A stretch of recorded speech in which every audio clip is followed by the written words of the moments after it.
Today we are taking a look at The Dark Knight, specifically its opening scene. This scene was shot with IMAX cameras, so it was shot with a 1.43:1 aspect ratio in mind. Then the image was cropped to fit various screens for both theaters and home release. So let's press play.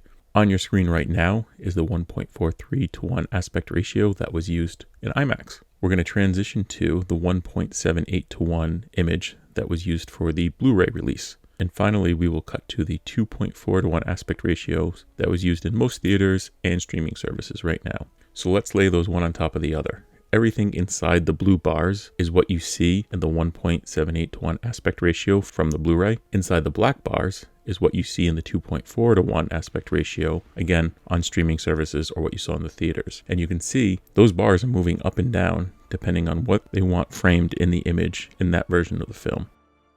Just take a look at how much those black bars are moving up and down to get the image frame just right for a 2.4:1 aspect ratio, which again is the one most commonly used in theaters. The other thing I find interesting, especially in this shot, look at how much space there is above their heads. I imagine they shot it this way with a theatrical release in mind, because the taller IMAX image just shows you the roof of the car. Now over the next few shots, you will see the black bars move up and down the image to keep the characters as the main point of focus for the shot. You even see the blue bars move up and down a little bit to keep those characters in the center.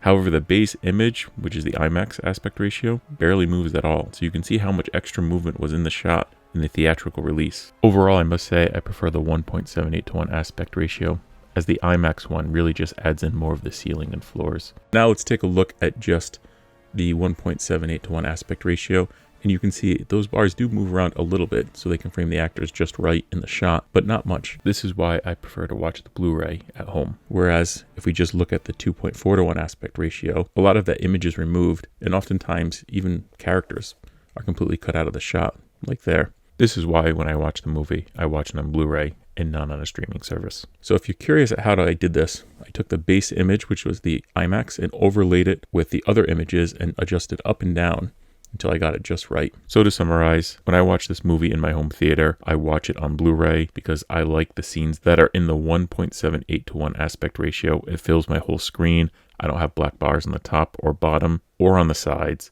And while I do appreciate the scenes that are shot in IMAX and framed in the 1.43:1 aspect ratio, ultimately a lot of what is cropped out of the Blu-ray release is just ceilings and floors. Anyway, if you enjoyed videos like this, leave a like and subscribe.